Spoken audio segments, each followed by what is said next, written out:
Yeah, first of all, thank you for the opportunity. My name is Douglas, and I'm going to present you what we are doing at SynData. And I would like to start with this picture, which I find really funny. A guy goes to the neighborhood, and he wants to buy some lemonade, which he finds fairly cheap. And then he guesses that maybe the profit they're making by collecting my data and selling it to the government, right? And I think that is the way that we feel nowadays with all the cheap services that we use on the internet. And we're kind of sure that most of the companies are using our data in ways that we can even imagine. This picture is from the World Economic Forum. It kind of uh, puts the big picture of the whole scenario of the use of personal data nowadays. On one side, we have that we have new technologies to handle big data, to do some advanced analytics with machine learning, and we are able to unlock the value of this data and do things like faster research. We can provide better services, more intelligent products. On the bottom, we see that there are some states, like the European states, followed by the state of California and other countries. They are starting to issue regulations because they are figuring out that most companies are using the data in wrong ways. And in the middle of the picture, we have the users. Are we don't want the companies to use the data in a way that can be detrimental to us. So with that in mind, most of the companies that are thinking, they're asking themselves, how can we unlock the value of the data, staying compliant with the regulations, and at the same time protecting the privacy of the consumers? Well, there are several techniques to use, but then we have this technique called data synthetization, in which we can create fake data with the same statistical value as the real data.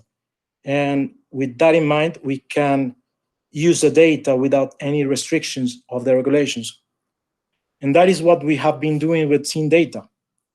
What we do is we take any kind of real data, we use advanced machine learning techniques like generative networks, and we create fake data with the same statistical value as the real data that can be used for analysis, for education and research purposes, can be used for development and testing of software, for example.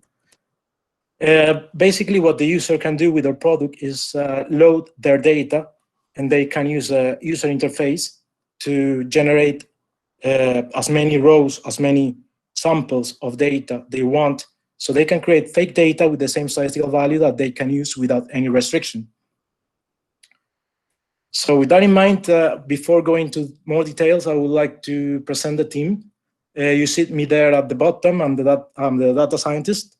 In the middle, Alexander Hanf and Fredrik Norberg, they're really data privacy evangelists. They work and breathe data privacy.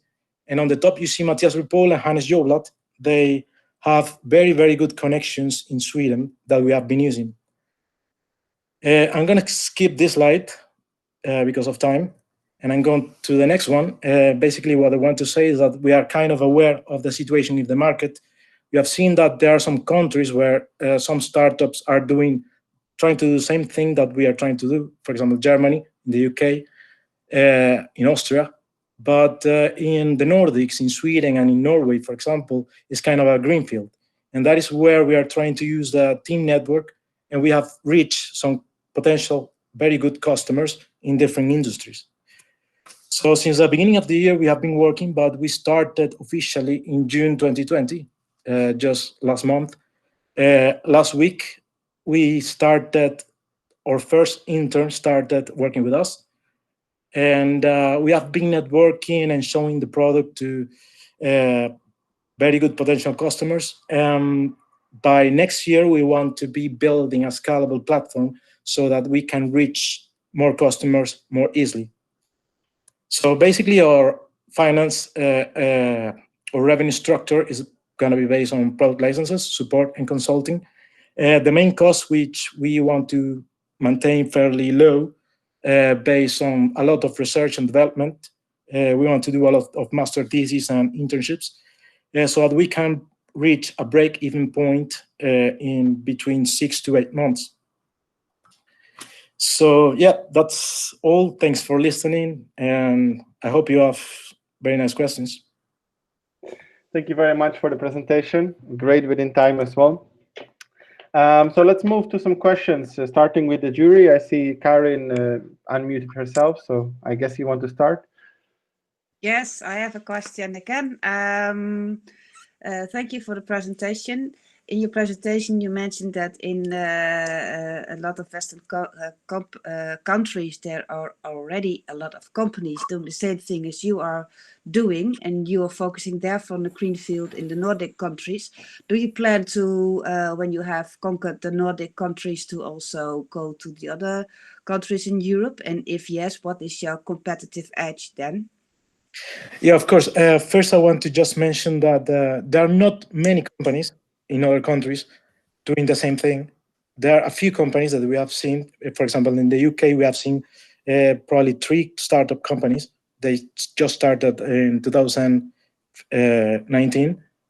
And I think the competitive advantage that we can reach is that by developing more features and by developing a portfolio of products that can or customers can use for data privacy, that is a way to compete. Okay, thank you. Thank you very much. I see Philip also unmuted himself, so I assume you have a question as well. It sounds fascinating, and but I'm trying to understand perhaps something fundamental. So here comes the dumb question. How do I know as a customer that I put in a bunch of data and you turn it into, as you say, data with the same statistical value, but it's now, not just anonymized, it's different. How do I know that that's happened, and therefore I can trust when I feed that data into whatever my analytical model is? Yeah, that's a good question. First, there is a part of trust, of course, and then we provide with some kind of measures so that the user can be sure that the data is not being replicated. So, for example, you know that with machine learning models, if the model is too good, it can just replicate the data that it has seen. So it will be creating a copy. So for that, we have some measures and some statistical methods to make sure that we have not repeated data and there are not some leaking of real data into the sample data sets that they're creating. Okay, so I mean, yeah. So I'm not a data scientist or statistician, so it may be that I don't understand it well enough. So I can see that it's not so much a question of you doing it; it's how. And as you say, I shouldn't, as a business, be relying on trust. I just need to know that this works, and so I have got an equivalent value of statistical value. So is there some kind of standard or compliance? It might be an ISO or a BSI, I don't know, but something, then I don't even have to worry about it. I know, yeah, that's fine. So I'll therefore use this model. Because if it can't be unequivocal, independently verifiable, then why would I use it? I don't think I get the question, but maybe we are going into the data privacy field, right?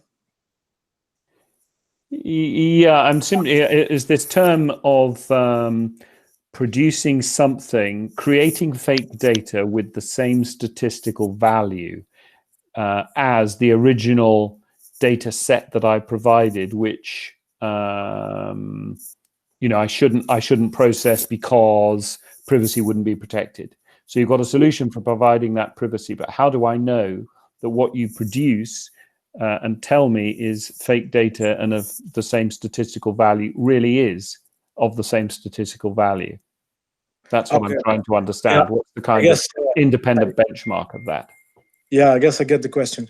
Well, there are some ways. For example, in a dataset, you often have to find you have some statistical properties, for example, the correlation between all the data points and the correlations between all the attributes of the data. So we have a way to, for example, if you see, I can show one of the pictures. In our prototype, we have this kind of a representation of the data.